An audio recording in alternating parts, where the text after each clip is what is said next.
How to find the fuel filter in a Yardman lawn mower. When your Yardman lawn mower isn't running the greatest and keeps dying like it isn't getting gas to the engine, then it is a safe bet that the carburetor needs cleaning or the fuel filter needs replacing as it is clogged.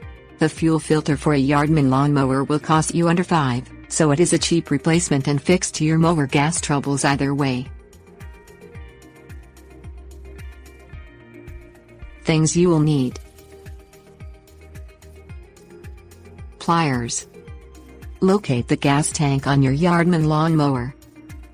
Look under the gas tank for the gas line connected to the base of it.